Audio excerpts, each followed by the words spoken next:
Welcome. You are about to take a journey to a place of the divine love within with Deborah Beauvais on the Love by Intuition show.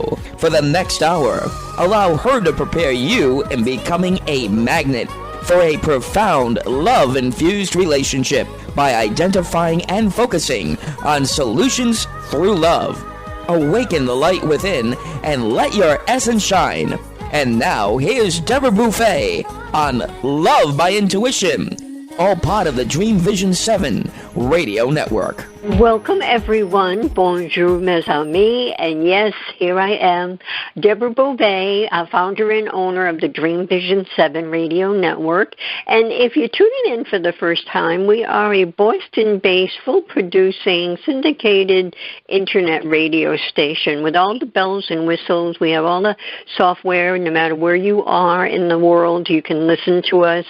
All the different shows go on our site, Dream Visions, all one word with an S on the end, the number 7, radio.com. And all of the shows are created just for you, the listener, to help elevate collective consciousness, unity consciousness. So check us out and listen. And we have a super show for you today. And before we get to it, this is a live show. Bob is in the house. You can call in and congratulate our guests. You can ask a question, whatever works for you. And our number here is 833-220-1200. Again, 833-220-1200.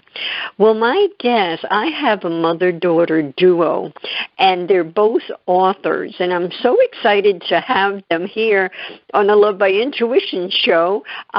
First, we have Journey to the Awakening. That is a book authored by Denise Claire. And then her daughter has written Recreation, Surviving the Human Experience, and that is with Kristin Aurelia. And a little bit about them, they both came from generational trauma, abuse, all kinds of things that went on. And what touches my heart, ladies, is that you're both on the healing journey together. And I think that is so, it's just heartwarming. So a little bit about Denise. She grew up in a small town in New England in a family of 6 children.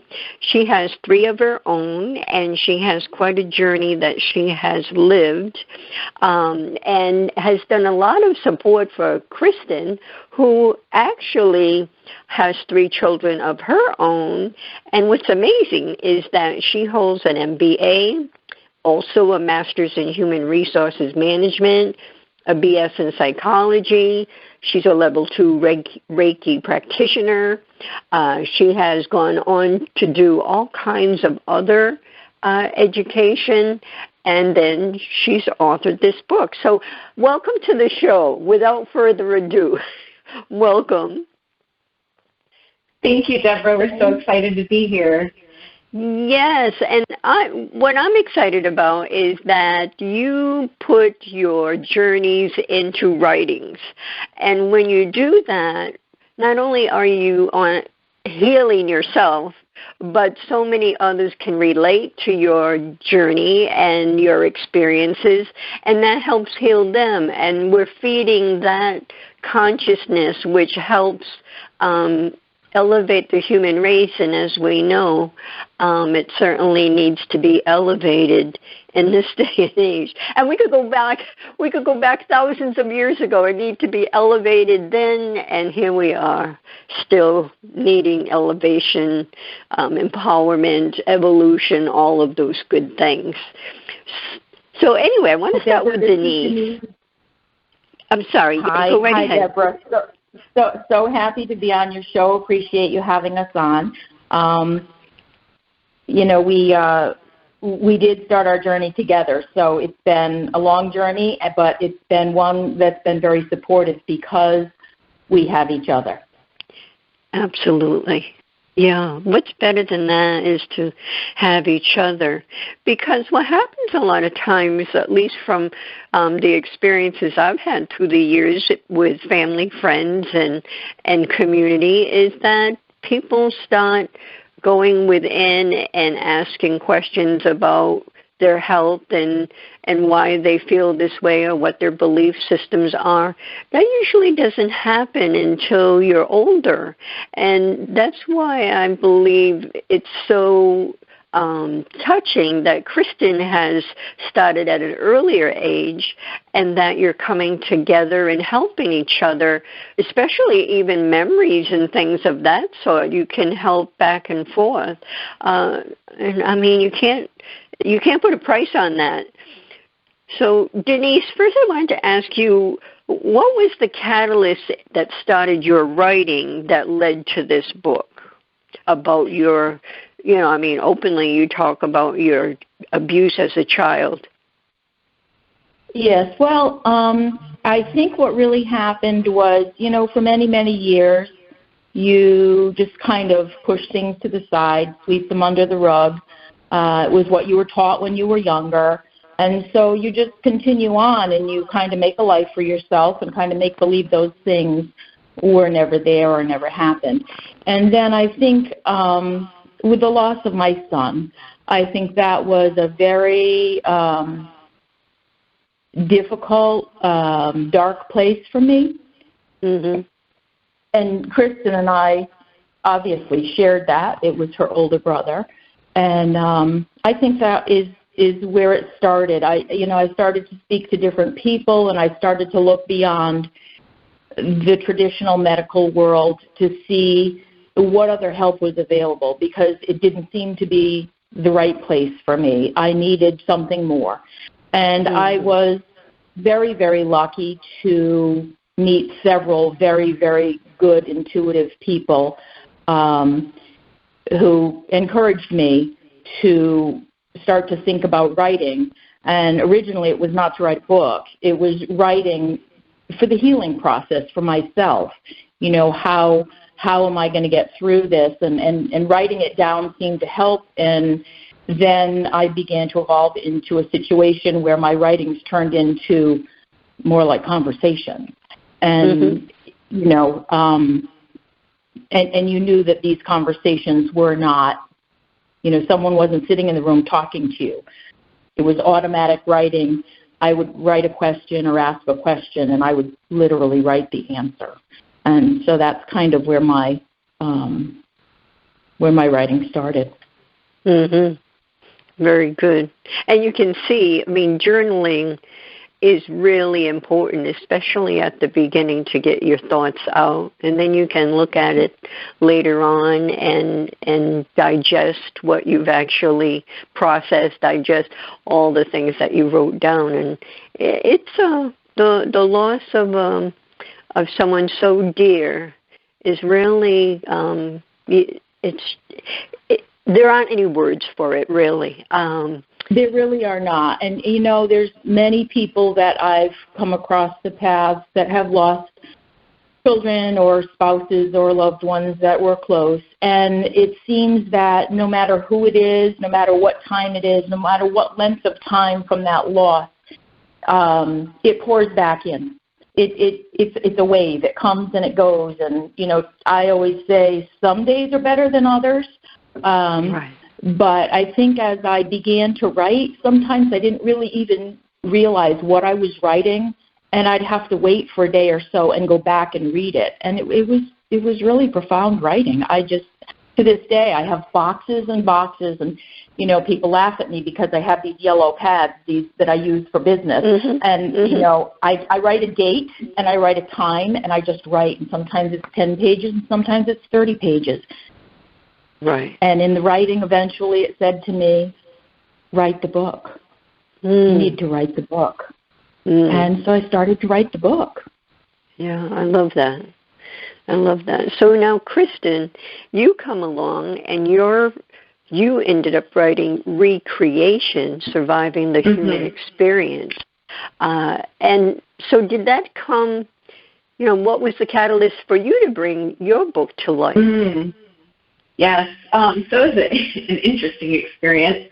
I found myself a few years back going through some major medical health crises that were, of course, unexplainable, because they usually are when you start jumping into the spiritual space.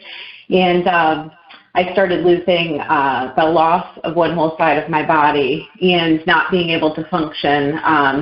Couldn't even put sentences together. I wasn't able to type. I wasn't able to write.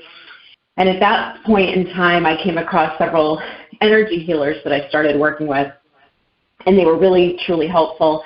And one in particular was very clear about making sure I didn't use certain terms that alluded to end of life.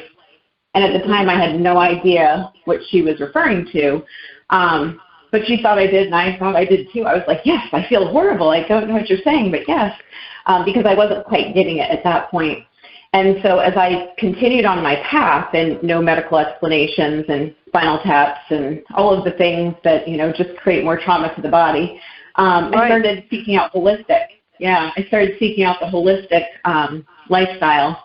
And when I started working in the naturopathic space, I started figuring out some of the answers.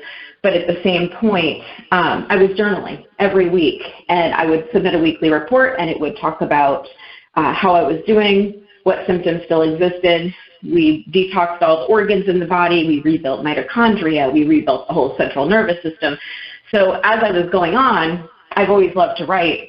A discussion was had that I was supposed to be writing my story, and I thought, oh, that's kind of interesting. Well, now that I know that's what I'm supposed to do, I sat down, I started on my birthday, and 2 months later I had a book. So I just kept writing, and it just kept coming to me, and it just kept pouring out. And I thought, as I was going through that process, Mom started writing her book as well, and we were very deliberate in saying, I don't want to read yours, and you're not going to read mine. Until we're both finished, because we didn't want to interfere with the creative writing process. And both of us were using this as a healing mechanism, so we weren't quite sure what we were going to do with it, if we were actually going to do something with these writings or what was going to happen. Till we got to the end and we said, okay, we thought the hard part was writing the book. What do we do next? And then it turned into, oh, we should publish them. Oh, how does one publish a book? I don't know, but let's figure it out. And then that turned into, why pay somebody to publish your book when you can create your own, publishing company? So it just kind of morphed, but we were both, I think, very shocked when we read each other's books, because there were so many generational patterns and traumas that tended to come through.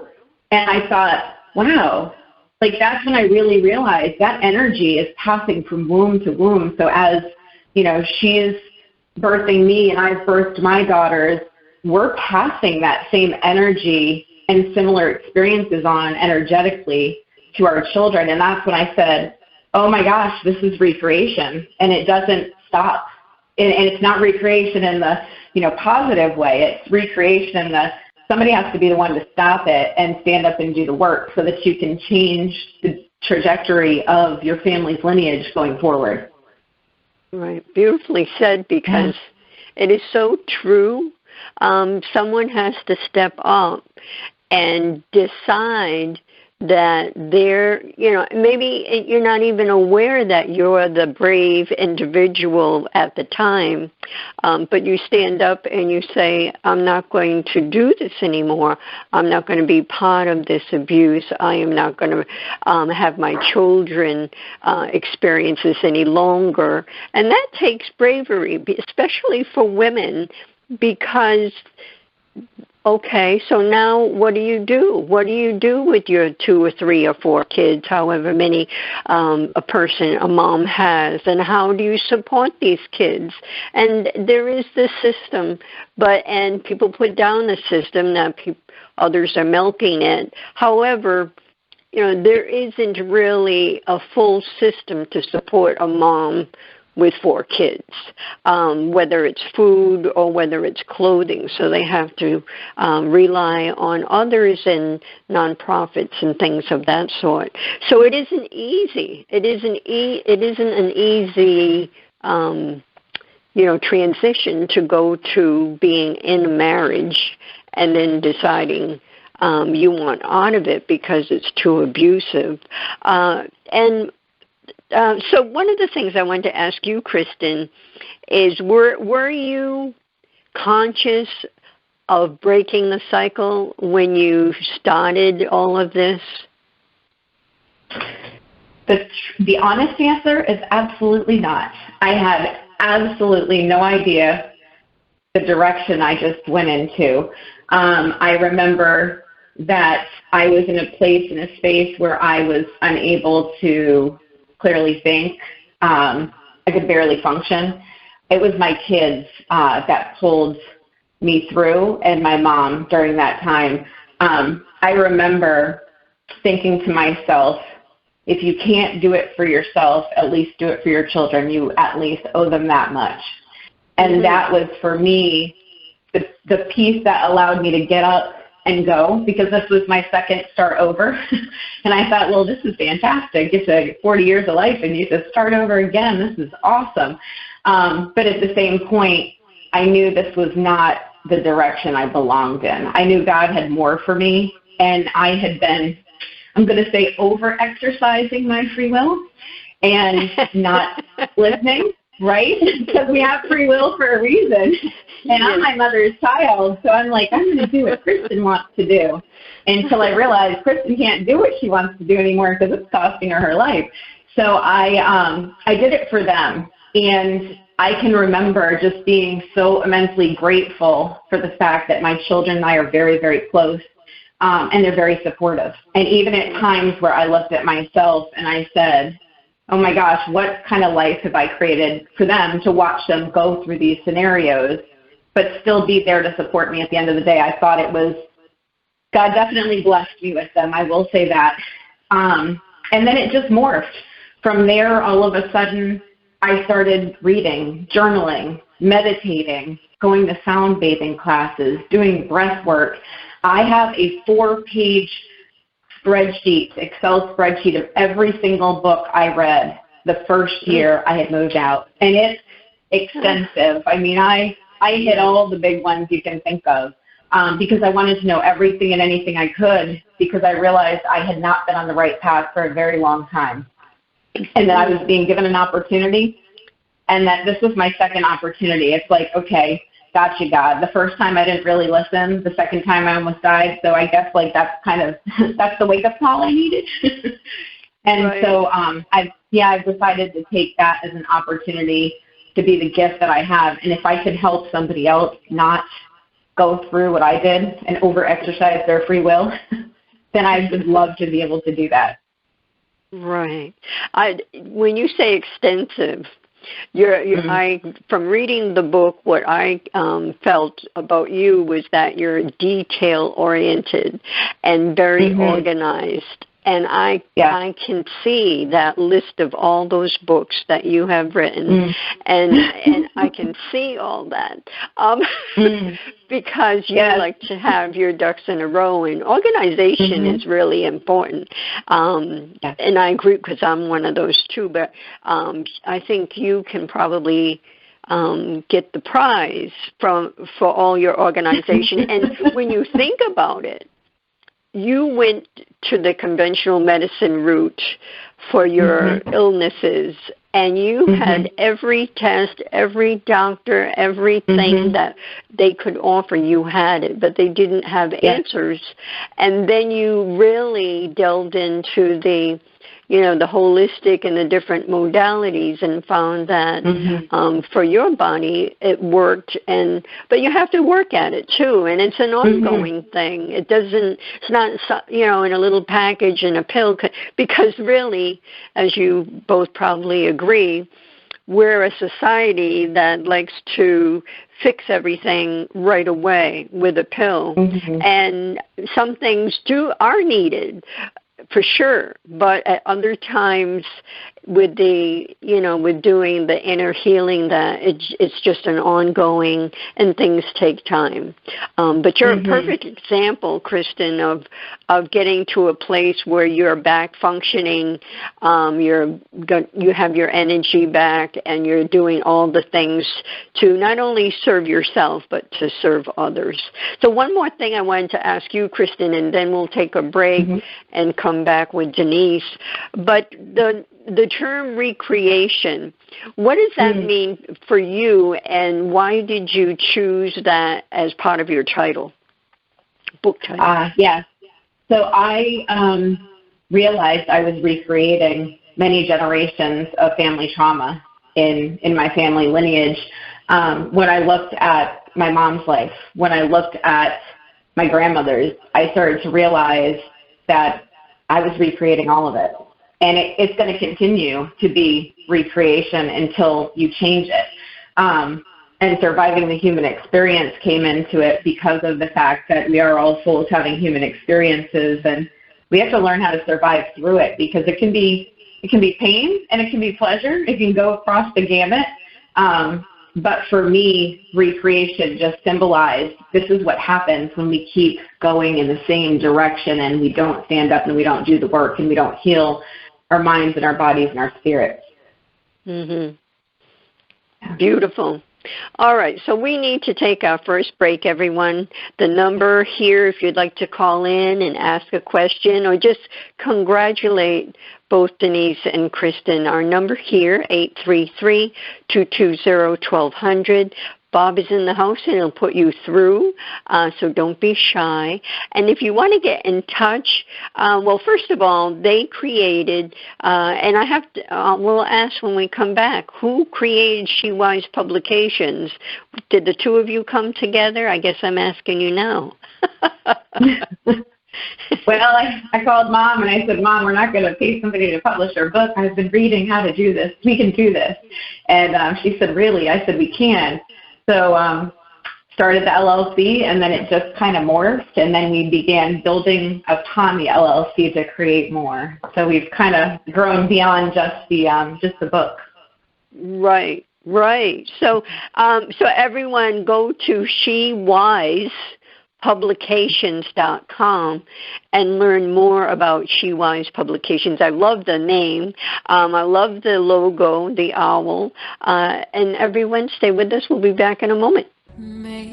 Experience a different yet profound healing with Reconnective Healing. Includes yet expands beyond any and all known forms of energy healing. The Reconnective Healing spectrum is comprised of the full healing and evolutionary continuum of energy, light, and information.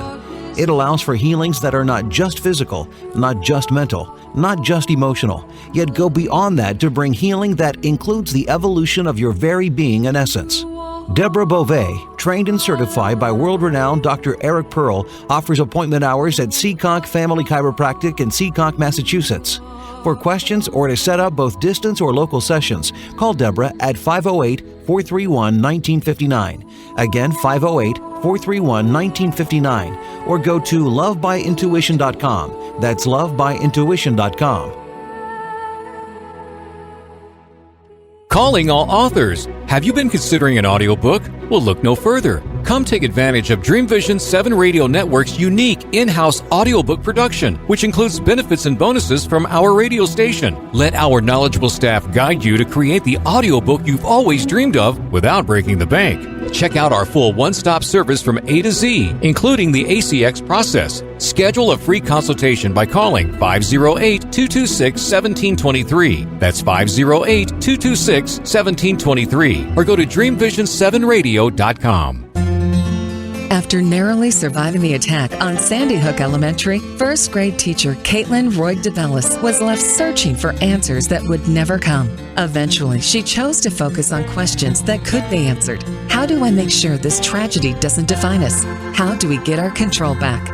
Those two questions led her to found the 501c3 nonprofit organization Classes for Classes. When gifts poured into their classroom, she decided they would help someone else by paying it forward and being kind. This developed into a social network which allows K-8 classrooms to connect so that every student in the United States can learn these crucial lessons. Classes for Classes' mission is to build students' social-emotional intelligence by connecting them to care. All C4C projects are crowd-funded. Any teacher in the U.S. can visit classesforclasses.org. That's classes, the number 4, classes.org. Sign up today. Delight your kids with an enchanting journey by reading the Paper Doll Kids children's book by Deborah Beauvais and Janine Sullivan. There's even a catchy tune, Kids for Love Song, produced by Bob Sherwood and sung by kids just like yours. The story weaves around 7 paper dolls flying around the world doing good deeds as they bring important attention to our endangered animal friends. There's even a magical ring with a universal message. Kids become interested in service projects, action through compassion, and planting seeds that nurture positive change. The Paper Doll Kids and Kids for Love Song are a production of the Kids for Love Project. Get the book now on Amazon Kindle and the song on CD Baby or iTunes. This is Dream Vision 7 Radio Network, uniting mankind with universal love. Our shows are created from the heart, bringing each listener to a place of divine enlightenment. Breathe, relax, and enjoy. Let life flow. And we are back. We're talking with a mother-daughter team who have written books actually together, but not together. In other words, they wrote their books separately, but they came out published at the same time. So I'm saying you should buy both of them because one feeds the other and the message goes on and the journey goes on. So it's Journey to the Awakening by Denise Clare and Recreation, Surviving the Human Experience by Kristin Aurelia. And we are back and I want to ask Denise, you mentioned truth of God and how important that is and not man-made lies. Explain what you mean by that, if you may. Well, when I'm doing my writings, I come up with a lot of information, and man-made lies are, in the reference in the book, I think is more to the aspect of people don't follow the truth and they don't follow the light anymore. They've lived in such a warped, twisted environment in the world that we live in that it's very hard to tell the difference between what's really reality and what is not. We're told so many things. I mean, school tells you one thing, churches tell you another thing, our politicians tell us something else. There's just no consistent direction. Children are not really given the foundation of truth and spiritual life and God the way that they might have been taught. When I was a child, I used to think that I could have a conversation with God, and I used to think, okay, so he's going to be my friend, and, I'll talk to him today, and I'll talk to Jesus, and I'd go running around outside with my friends, and I'd feel like I could fly, and I'd come home, and I'd talk to someone at home, and everybody would look at me like I was, had 3 eyes. And I think if we spent more time encouraging our children to develop their spiritual sides, that it would be much easier to change the world so much faster because they would believe. And I always taught my children that you need to believe in something bigger than yourself. Something bigger than yourself in my world is God and Jesus. In other worlds, it may be spirit guides, it may be angels or whatever. But if you don't believe in something higher than yourself, then I don't believe there's any level of accountability for our children and for future generations. And I think it's extremely important that things be consistent in our lives and that we are able to look back or reach out for that help. And if you never believe in anything bigger than yourself, then where do you go? There needs to be a place to go. There needs to be a foundation to step on. When Kristin was ill, it was the same time that her brother passed. And I took Kristin's health journey with her. I was reading 1 to 2 books a week trying to keep up with her, and eventually I couldn't because she was just plowing through information so fast. But we went on this journey together, and during this time, I found out, how many issues I really had, how many issues that were medical that I didn't realize. I mean, we used me as the basis. Kristin would do all these things, and I would do them too, and we'd say, okay, how are you reacting, and how am I reacting? But I think, as I went through all of those things, the truth of what really happened in my life started to surface, and I started to write about them, and I realized that practically all my life, the truth has been hidden or pushed down into that little box and never really came to the surface. Right. I agree with you with the kids at school. I hope and wish that, mainstream schools would incorporate, and there's a little bits here and there, but really incorporate, the mind-body spirit connection and the spiritual that lives in the younger ones much stronger than those of us that are older, and to really cultivate that and implement studies with it to balance it off. It's so important because I agree.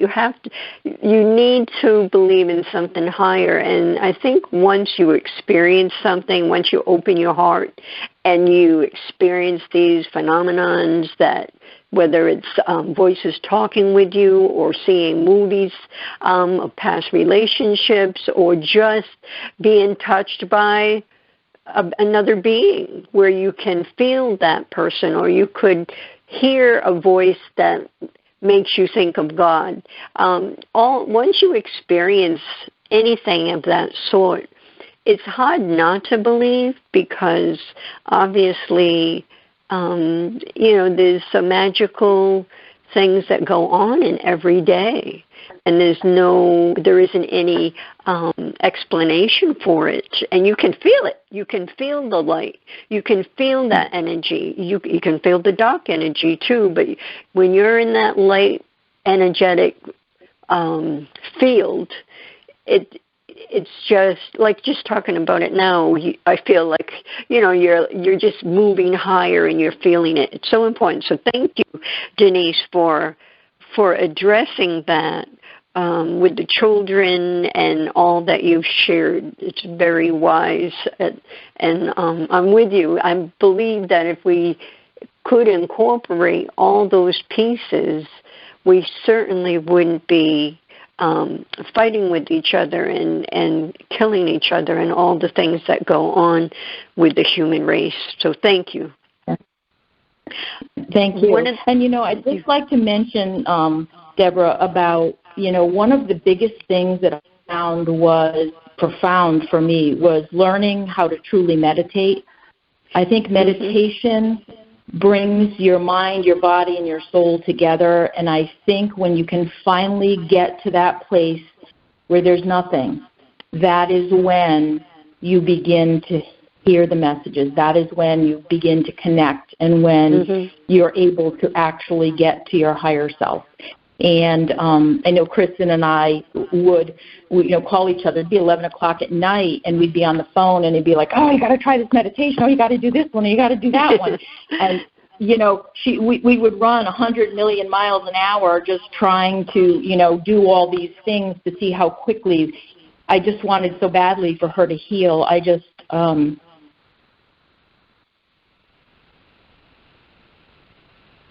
I didn't want to lose her. Right. And that's a fear that you live with from the experience you've already had. Yeah. Right. Yeah. And yet, I'm with you on that, Denise. So, Kristin, what are some of the things that I know you've incorporated a lot as you've gone along, but now what tools do you utilize? And are you Do you feel as though, I think it's so important to love ourselves, but it's so challenging too. We are our worst critic. We judge ourselves. We all of these things. Are you in a better place with all of that? And when I say a better place, I don't mean that it's over. We all learn. We constantly grow. There's layers of things to release and embrace. But where are you with that? What tools do you use to stay in the energy you would like to be in? I appreciate that question. So it's been interesting trying to find the what I would call my spiritual routine, or the right combination that seems to be the real quick game changer for me. I'm very sensitive energetically, and I've noticed that because as you start going through, and I know you know this, but as you start going through the awakening process, everything changes. It's like you wake up a whole different person. All of a sudden you feel sensations in your body you didn't. I can feel like electric shocks go through my body sometimes. I float a lot, which is very interesting as well. So I do a lot of grounding techniques. I have to do grounding, which I had never heard of before I went through all of this. The first time I was taught how to do grounding, I thought the lady was joking. I'm like, you want me to do what? I'm hugging trees too? Like, what's happening here? And I was very confused, but it was learning how to be still with myself, which is something I've never been able to do. Everybody that knows me always laughed and said I could multitask within an inch of my life. And I learned as I went through this process that is because if you run faster than your inner problems, you don't have to face them. You don't have to deal with them. So if you stay busy, you don't have to sit with them. You don't have to process them. You don't have to feel them. It's just so much easier. At least it felt that way. So now, now I've gotten into a lot of journaling. Writing has really helped me. In the mornings, I wake up and I start the day thinking of things I'm grateful for, really getting into a space of gratitude instead of a space of what do I have to do today? Because the what do I have to do today sends my central nervous system into hyperdrive, active, beyond measures kind of mode. And then I start getting the inner stress that I'm creating myself. Nobody's doing it for me. It's just me. So I had to learn to start with gratitude.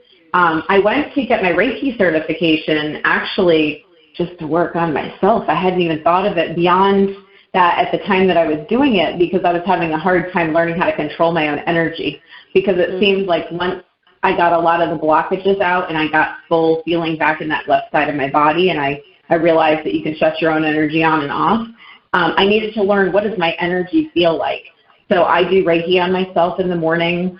Breath work has been a game changer for me. And that is because it allows me to get in the active breath work, not just the regular, just breathe in and flow. No, it's active breath work because it's allowing me to connect into that divine space.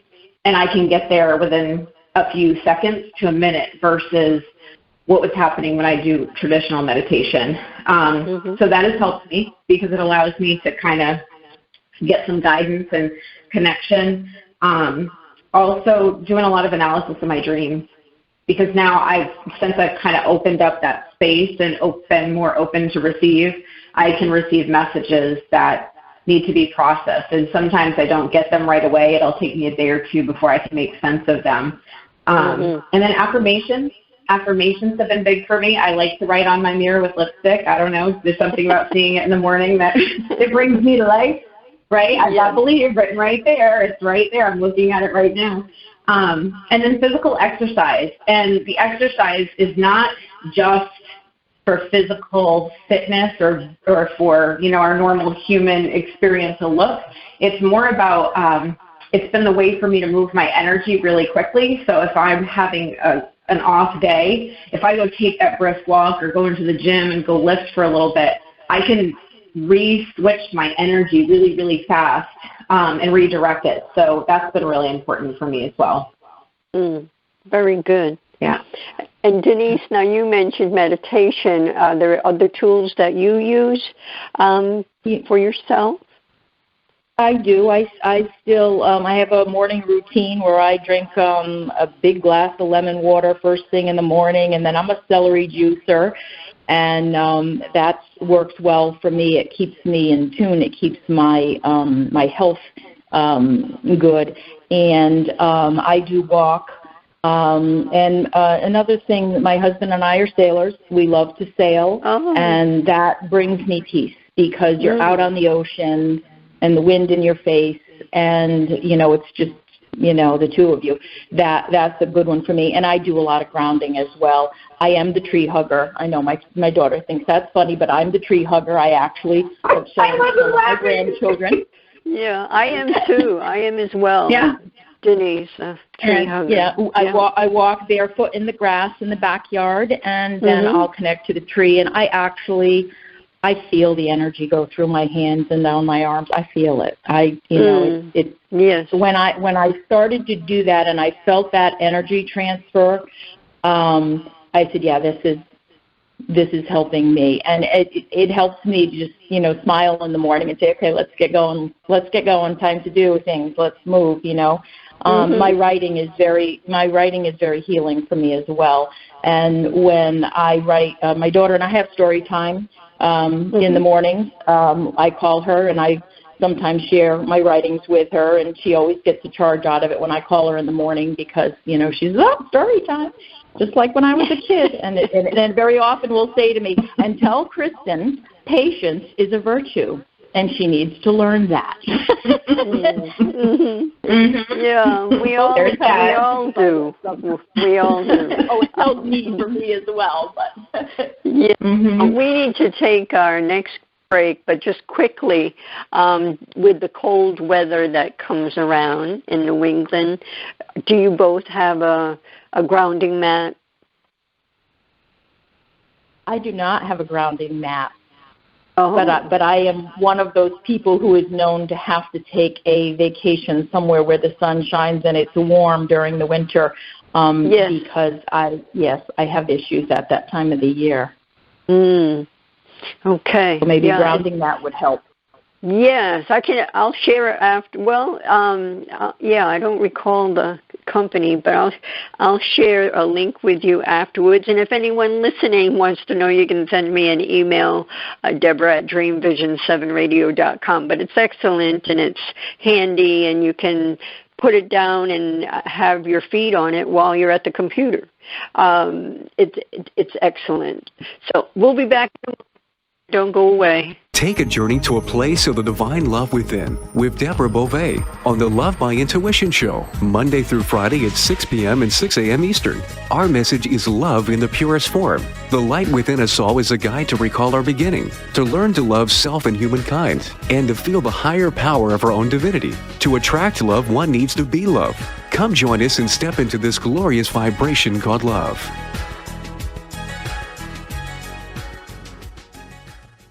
Delight your kids with an enchanting journey by reading the Paper Doll Kids children's book by Deborah Beauvais and Janine Sullivan. There's even a catchy tune, Kids for Love Song, produced by Bob Sherwood and sung by kids just like yours. The story weaves around 7 paper dolls flying around the world doing good deeds as they bring important attention to our endangered animal friends. There's even a magical ring with a universal message. Kids become interested in service projects, action through compassion, and planting seeds that nurture positive change. The Paper Doll Kids and Kids for Love Song are a production of the Kids for Love Project. Get the book now on Amazon Kindle and the song on CD Baby or iTunes. Are miracles real? Can you move from mayhem to miracles? 30 prominent authors say yes as they share their high fives and down lows of challenges, abuse, addiction, and love.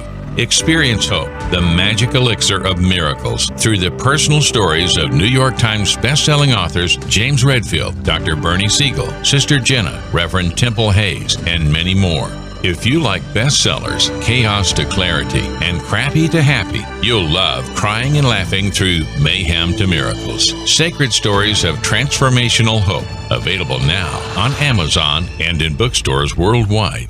It's a child's job to play, to learn, and to have fun. It's an adult's job to keep them safe. Did you know that 1 in 4 girls and 1 in 6 boys will be sexually abused before the age of 18? Every day, families enter the Children's Advocacy Center because a child's courage to tell someone what happened to them. Keeping our children safe starts with a conversation. This is Michelle Aranger, Executive Director of the Children's Advocacy Center. Learn more on how to keep your child safe. Visit cacofbc.org. This message made possible by the Fall River Rotary Club.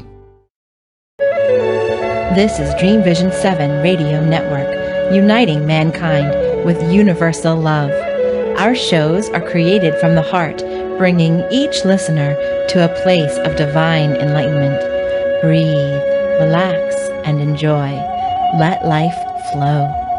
And we are back. There's still time to call in, but you better hurry. It's 833-220-1200. And what I like to ask my guests, and I'm going to ask Denise first, how do you see the world today? Wow, that's a loaded question. I know. Wow. So I see the world as beginning to awaken. And I think it's beginning to awaken at a much faster pace than ever before. I think a lot of the abuse and the trauma and the generational things that happened back 2, 3, 4 generations ago that have carried forward are starting to be brought to the surface. And I hope that the book, Journey to the Awakening, that I've written is going to bring more of that to light. I see little bits and pieces of it breaking through the bubble and people writing me little comments on Messenger and saying, oh my, that so resonates with what my childhood was. So I'm hoping that a true awakening of souls is coming to this earth and to mankind, and that we are able to open the conversations. I think just having this conversation with you today is proof that people are beginning to talk about these things. And I think that we need to continue to do that, and I hope that that is what Kristin's book and my book brings to the surface, is that more awareness is brought to it, more openness, and the ability for more people to start their journey to the awakening. Beautiful, Denise. Actually, my next question was, what do you want people to come away with your book? But you have actually answered that quite nicely. So we'll leave it there, unless you want to add anything. No, I'm good. I just like to say thank you so much for having us on. I really appreciate it, and I hope that people will begin to awaken, that they will. I mean, if they buy the book, Journey to the Awakening, they'll be able to read and see how they, too, can start on their path to healing and hope for the future for them and for their children and grandchildren. Perfect. Now, Kristin, how about you? We'll start with, how do you see the world today? Sure. I think it's a very interesting place, and I say that because I have teenagers, and so I get to be in tune and really cool with the young folks these days. and I'm kind of in that middle generation, right? I feel like I'm 25, but I'm in my early 40s. And then I watch Mom's generation as well. And it seems like my generation we're almost like a bag of mixed marbles. Some of us are seeing what's going on, and others are not. It kind of speaks to something you alluded to a little bit earlier, right? When you go on this journey, you lose people along the way because they think you've lost your mind. And some are not ready to embrace the truth. And so you've got this divide that it seems is still existing in my generation. But then I look at my children, and I'm amazed at the amount of spirituality that's in our young folks today. They're literally looking at things, and I have these conversations with their friends too. And I'm down in the Washington, D.C. area, so I don't know if it's different, in other parts of the country. But I have noticed that they're not interested in what we're doing. They don't like it. They are not going to stand for it, and they're not part of that party. So it's almost like I've read a lot about the Indigo children. Everyone's arriving at the right time. So there's this clearing that's happening. There's this major shift that's happening. And it's an interesting time period to be on this earth, is what I would say for sure, because we're getting to see some really cool stuff. So I think we have a big shift happening. I'm excited to be part of it. I'm excited for all the people I'm starting to meet on my journey, because I'm realizing there are more people out there that are being brave enough to take the journey and being open enough to realize there's more than just the matrix that sits in front of us. But I do think we're in a very transitional, pivotal time in our human race. I like all of that. Beautifully said. And then what do you want people to come away with your book, Recreation? So I feel like my mom's generation, every time we talk somewhere or we see people, her story is not the same, but not uncommon. When we look at that generation of children who are raised, and then that generation raised my generation, and we've lost the element of somewhere in there the abuse and the rigidness and the power and control and greed and ego-based actions took over, and we lost the human aspect of what we're even here for. And I just hope that when people read my book that they will realize that you don't have to continue to recreate the same thing that was. You don't keep doing the same thing and expect a different result, right? We know that's the definition of insanity. And it's not easy to do the work. It's not for the faint of heart. It's painful.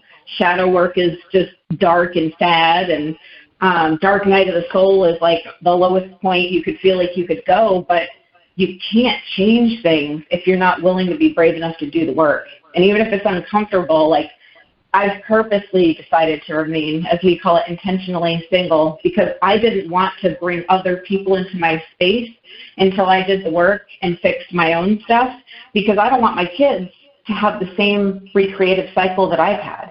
So I think if people, not everyone's story is the same, so the story that's in the book is a pretty interesting story for people to read, but if you can take away the pieces in that section 3 about the healing process and doing the work, it's work that everyone can do. It doesn't require a degree. It doesn't require you don't need 4 pages worth of an Excel spreadsheet of books to read to do it. You just have to be willing to do it. I'm just a little overachieverish. But I just hope that people will take the time to do the work, because we can change the way the future goes, and we can change the way our children's lives are and our children's children just by taking a moment to pause, just a strategic pause, to just say, am I living? Am I even part of the human race right now, or am I on autopilot? Am I just continuing to do because you come out of the womb and you grow up and you go to school and you get a good job and you have a family, and we just do it on autopilot without stopping to think about what are we leaving behind on this earth?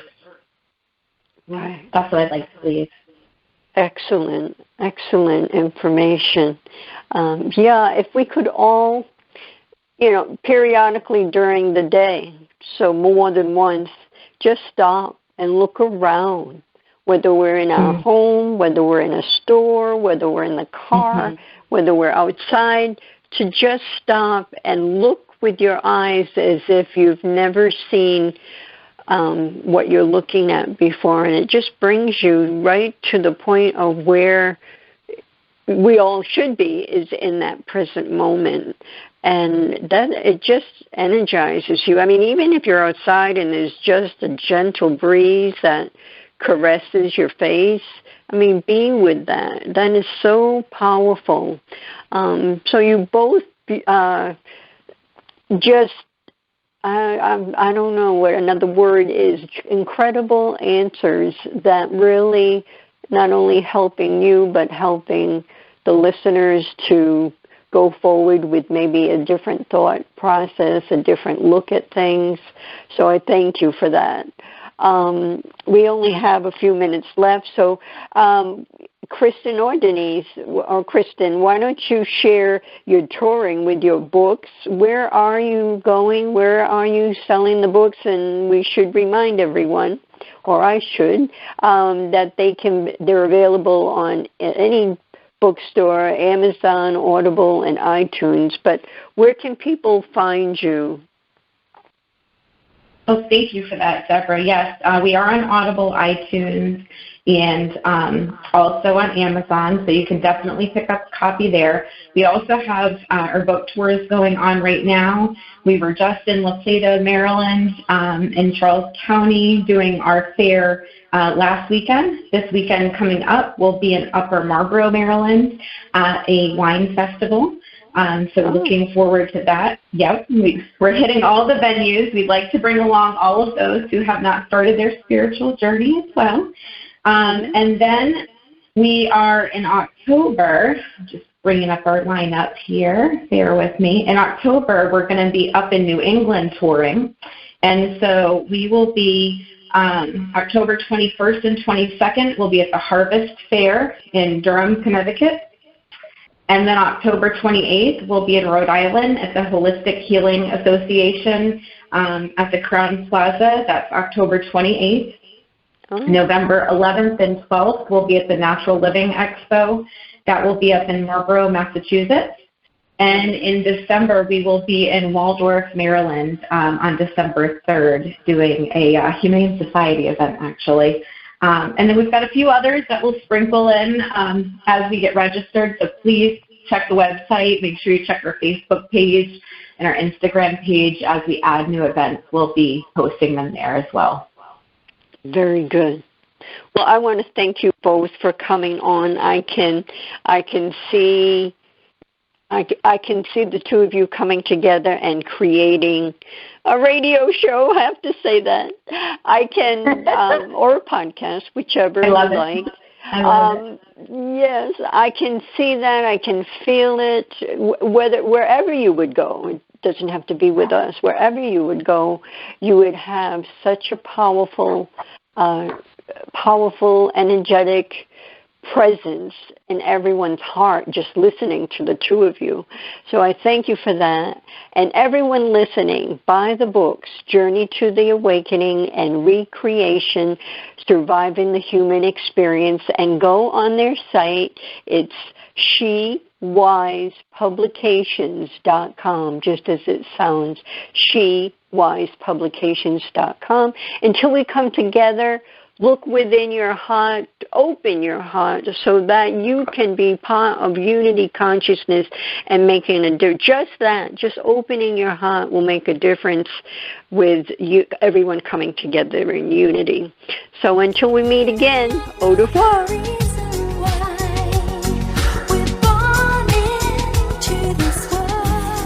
Are you seeking a clearer path to love? Then tune in to the Love by Intuition show next week. All designed to your highest good.